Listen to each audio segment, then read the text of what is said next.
Hi, my name is Angie Fields. I'm 49 years old, and in March of 2022, I was diagnosed with hormonal breast cancer. I had just went in for a routine mammogram, and then they found a spot, and I ended up having to go through radiation treatment, so it was 4 weeks. It was every day. I'm married to my husband, Todd. I have my youngest son, Reed, and my oldest son, Sheldon, and I have 2 stepchildren that aren't here. I work at Cosmoprof Beauty Supply House. I'm an assistant manager there. I am a hairdresser by trade. I work in the beauty industry around all the people that I love, that I've always been around. And that was very good for me during my diagnosis, was to be able to have some place to go and to get my mind off of everything. I had just went in for a regular mammogram, and actually that morning I almost canceled. And then I went and had my mammogram done, and they had told me that there were some spots on there. And so I met with the doctor, who then wanted to do a biopsy the next day. So they did the biopsy, and originally they had said it was pre-cancer cells. And so they wanted to go in and make sure there was no cancer hidden behind where they had did the biopsy at. And then my surgeon had called me and said that they actually had found some cancer there. And so then I had to have another surgery where they did another lumpectomy, and then they went in and took the tumor out. They do believe mine is the hormone breast cancer. When they got my tumor out, it was crushed, and so there wasn't enough of the area to test to make sure it was a hormonal, but I had already been through menopause and I was on estrogen, so we're pretty sure it's, hormone-based breast cancer. With the breast cancer that I have, it is from like the estrogen that I had taken, the hormones that I was on in my system. Some breast cancer is genetic, and then this one is the hormone-based breast cancer, to where now I have to take a hormone blocker every day for 5 years to try to prevent it from coming back. My job has been wonderful to me, as far as I had to leave every day to do radiation for 4 weeks. They let me do that, and I come back to work. Financially, we're still finding out the financial parts of it. That part of it has been a struggle. We're being able to make it, but it's hard. We just keep trying to work and keep doing it together to keep it together. The hardest part for me was telling my family, especially my kids. My first thought was, how are they gonna be? How's my husband gonna be? How my family? Just trying to soak it all in, as far as where do I go from here? And then the whole, why me? I'm 49 years old. I feel like I've done well in my life. I've tried to be a good wife, good mom, good friend, So you kind of think of that whole, why is this happening? I think it has made us stronger. We've focused a little bit more on family. Things that weren't as important became important. My first thought when I found out I had the cancer was, my youngest son was going to graduate high school. My oldest son was going to graduate college, and my first thought is, how unfair it is that this was going to interrupt their good years. I think God puts us on a journey for every reason. So maybe my journey is to be able to help somebody else through their journey, to learn to be stronger and more supportive.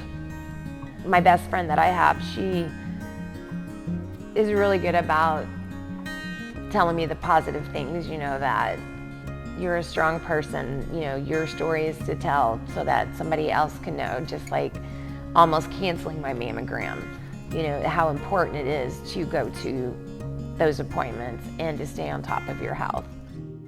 I'm Sheldon. I am this lovely woman's oldest son.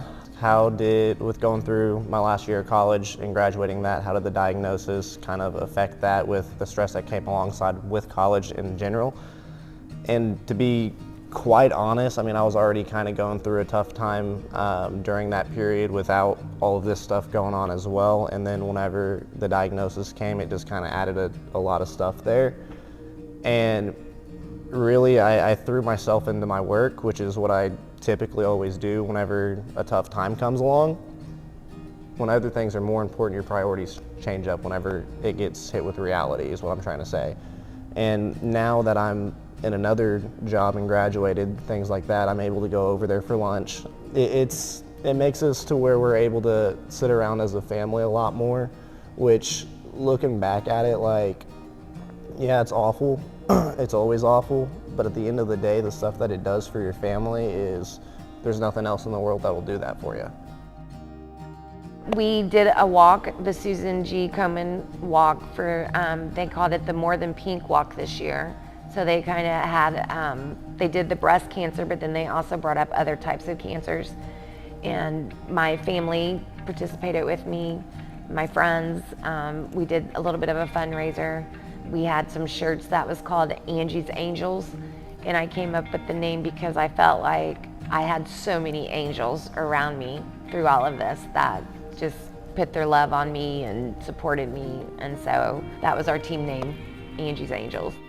I have participated in it before, just going to walk to be a participant. This year, it meant so much that my closest friends and family, my kids, the husband were there. It was an inspiration to see the other women that have gone through it. They have a walk where the survivors get to walk up, and they have it like 1 year or less, you're 3 to 5 years. That was very hard. But it was so inspiring to see that these women that have overcome everything.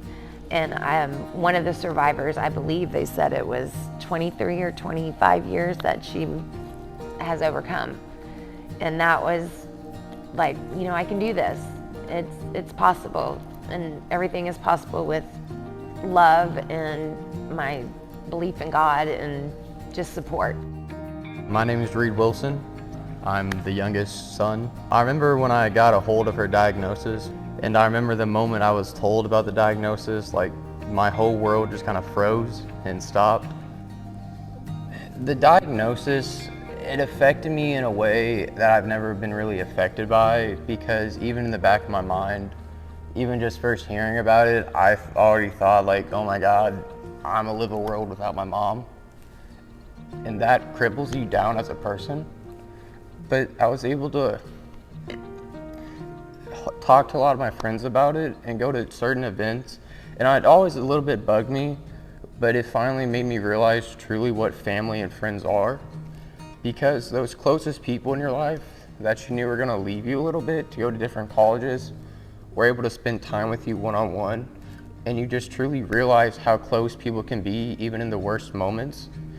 And that's what made me value a lot more my senior year, because I finally realized how much my mom sacrificed for me. And even in her time of need, when she was suffering and going downhill and just going through it, she always made sure I was her #1 priority. She never really cared about herself. She cared more about all of us.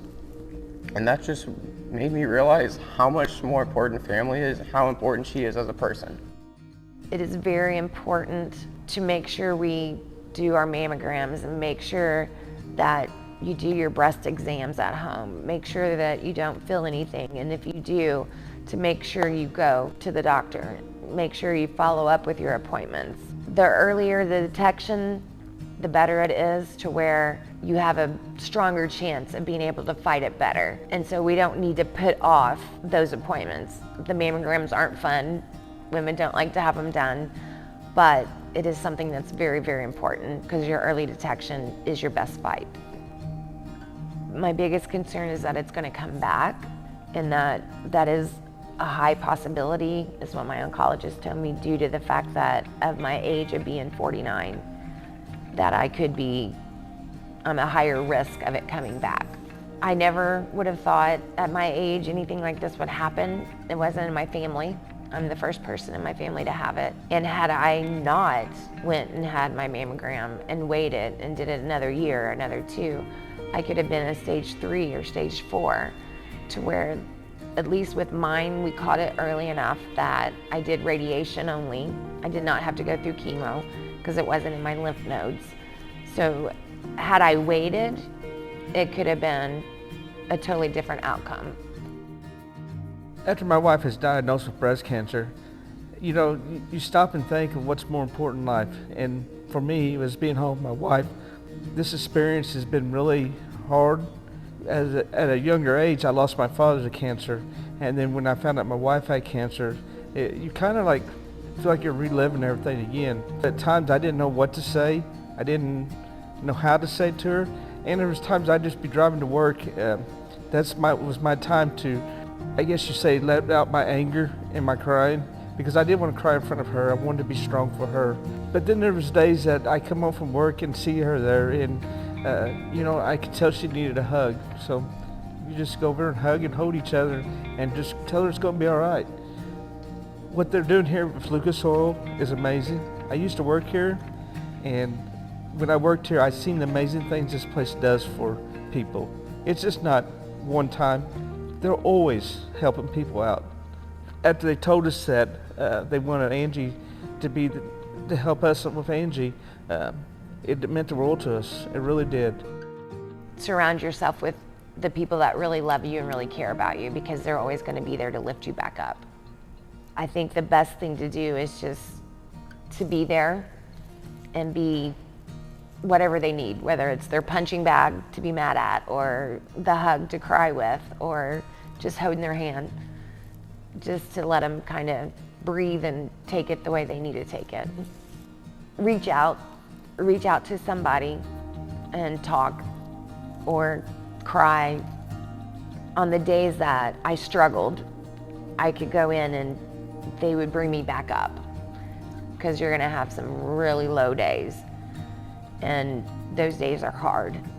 It's hard to get out of bed some days. It's hard to not think of anything but that. And just, I would surround yourself with your loved ones and the closest people that you have. On Saturday, October 15th, visit our East Side or West Side locations from 8 a.m. to 5 p.m. or our Nitro Car Wash from 7 a.m. to 8 p.m. 20% of that day's proceeds will go to Angie Fields to help financially with cancer treatments. Help us raise awareness while assisting this local family. At Lucas Oil Center, we aren't just changing oil, we're changing lives.